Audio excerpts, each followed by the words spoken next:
এবার ঈদটা একটু অন্যরকম নন্দিত অভিনেত্রীর জয়া আহসানের কাছে। কারণ প্রেক্ষাগৃহে এখন ঝড় তুলছে তার অভিনীত সিনেমা তাণ্ডব। আর অনেক বছর পর ঈদে তার ছবিও মুক্তি পেল। ঈদের দিন দর্শকদের সঙ্গে প্রেক্ষাগৃহে মতবিনিময় করতে যান অভিনেত্রী। সব মিলিয়ে খানিকটা ব্যস্ততায় কাটছে তার এবারের ঈদ। এবারের ঈদটা স্পেশাল চিত্রনায়িকা পূজা চেরির কাছেও। ঈদের দিন মুক্তি পেয়েছে তার অভিনীত সিনেমা টগর। চিত্রনায়ক আদর আজাদের সঙ্গে জুটি বেঁধে জয়িতা চরিত্রে অভিনয় করেছেন এই নায়িকা। সিনেমা জগত ছাড়াও ব্যক্তিজীবন নিয়ে লাইমলাইটে থাকা অন্যতম নন্দিত অভিনেত্রী আজমেরী হক বাঁধন। এবারের ঈদ তার কাছেও বিশেষ ও ব্যস্ততার। কারণ ঈদে একগুচ্ছ মুক্তিপ্রাপ্ত সিনেমার মাঝে তার অভিনীত সিনেমা এশা মার্ডার রয়েছে আলোচনায়।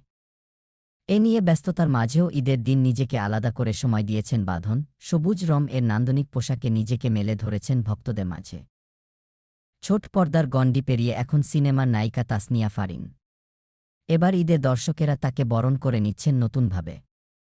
শুরুটা খুব ভালো হয়েছে বলেও অভিমত দর্শকদের। এই ঈদে মুক্তি পাওয়া তার অভিনীত সিনেমা ইনসাফ মেতে উঠেছে প্রেক্ষাগৃহ, যেখানে শরীফুল রাজের সঙ্গে জুটি বেঁধেছেন এই অভিনেত্রী।